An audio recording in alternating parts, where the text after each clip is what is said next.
აფხაზეთის მთავრობამ ფოთში დავიწყეთ შემოწმება ვკეთებთ ვაქცინაციას გრიპის საწინააღმდეგოს თან ვაძლევთ სასუნთქ აპარატებს, აი საინგალაციოს მრავალშვილიან ოჯახებს, ვკეთებთ სწრაფ ტესტებს და ვურიგეთ პირბადეებს. ასეთი აქცია გავაკეთეთ ქალაქ ზუგდიდში და ზუგდიდის რაიონში, გუშინ სენაკში გავაკეთეთ.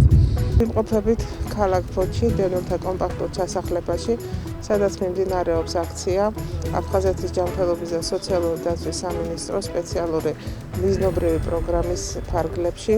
ვატარებთ სწრაფ ტესტირებას COVID ინფექციაზე და დადასტურების შემთხვევაში გადაეცემათ ბენეფიციარებს აუცილებელი მედიკამენტების პაკეტი. უარყოფითი პასუხის შემთხვევაში ვთავაზობთ გრიპის ვაქცინაციას. აგრეთვე მოვამაგარებთ პოლიკლინიკა საინგალაციო აპარატებით.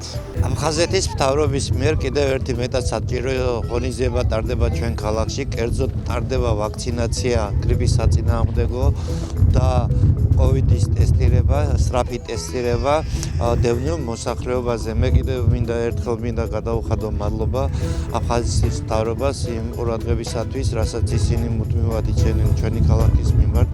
და კიდევ ერთხელ მინდა მოუწოდოთ ჩვენ მოსახლეობას, რომ მაქსიმალურად იქნეს დაცული საზოგადოებრივი ჯანდაცვის რეკომენდაციები. ავიგე დღეს რომ 10 ტარდებოდა აფთიაქში აღარ მოვედი, თან ტესტი გავიკეთე, უარყოფითი აღმოჩნდა, ამცრეს და დიდი მადლობა შვილო ჩვენს მთავრობას, მერიას, რომელმაც ეს ვიწილადა და 5-6 ვიყავი და ვერსად ვერ გავიკეთე ამის 19 გრიპის. იმიტომ რომ მე ამ კოვიდის მეშინია ხანდაზმული ვარ და ამიტომ მინდოდა გაკეთება, მაგრამ ვერაფრით ვერ მოახერხე და აგერ მოვიდა ის კაცი გამიგდე თქვენ აღაშენოთ მაუღმერთო და ჩემი მთავრობა.